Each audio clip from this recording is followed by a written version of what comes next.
پہلا کرنتھیوں 11واں باب۔ تم میری مانند بنو جیسا میں مسیح کی مانند بنتا ہوں۔ میں تمہاری تعریف کرتا ہوں کہ تم ہر بات میں مجھے یاد رکھتے ہو، اور جس طرح میں نے تمہیں روایتیں پہنچا دیں تم اسی طرح ان کو برقرار رکھتے ہو۔ بس میں تمہیں آگاہ کرنا چاہتا ہوں کہ ہر مرد کا سر مسیح اور عورت کا سر مرد اور مسیح کا سر خدا ہے۔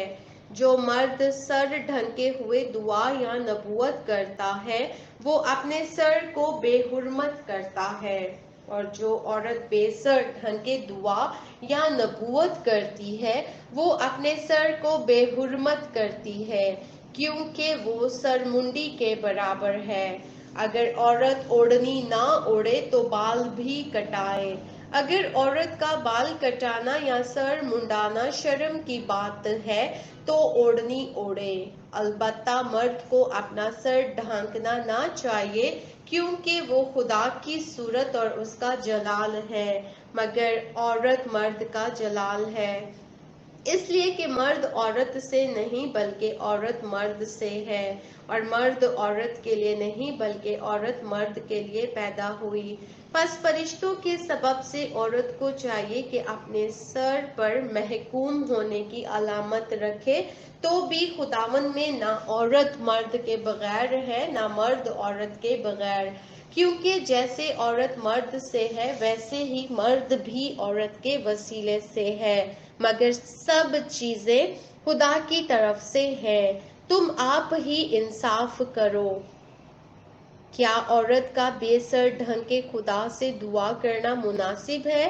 کیا طبعی طور پر بھی تمہیں معلوم نہیں کہ اگر مرد لمبے بال رکھے تو اس کی بے حرمتی ہے؟ اگر عورت کے بال لمبے ہوں تو اس کی زینت ہے، کیونکہ بال اس سے پردے کے لیے دیے گئے ہیں۔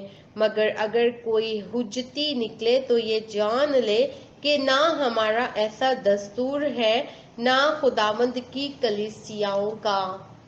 لیکن یہ حکم جو دیتا ہوں اس میں تمہاری تعریف نہیں کرتا، اس لیے کہ تمہارے جمع ہونے سے فائدہ نہیں بلکہ نقصان ہوتا ہے، کیونکہ اول تو میں یہ سنتا ہوں کہ جس وقت تمہاری کلیسیا جمع ہوتی ہے تو تم میں تفرقے ہوتے ہیں، اور میں اس کا کسی قدر یقین بھی کرتا ہوں، کیونکہ تم میں بدعتوں کا بھی ہونا ضرور ہے، تاکہ ظاہر ہو جائے کہ تم میں مقبول کون سے ہیں۔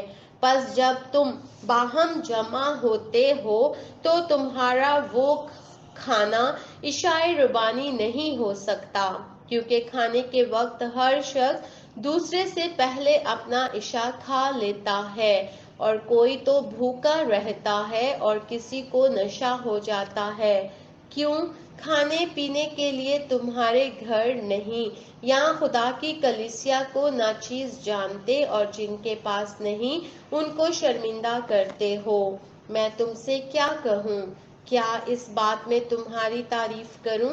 میں تعریف نہیں کرتا، کیونکہ یہ بات مجھے خداوند سے پہنچی اور میں نے تم کو بھی پہنچا دی کہ خداوند یسوع نے جس رات وہ پکڑوایا گیا روٹی لی اور شکر کر کے توڑی اور کہا، یہ میرا بدن ہے جو تمہارے لیے ہے، میری یادگاری کے واسطے یہی کیا کرو۔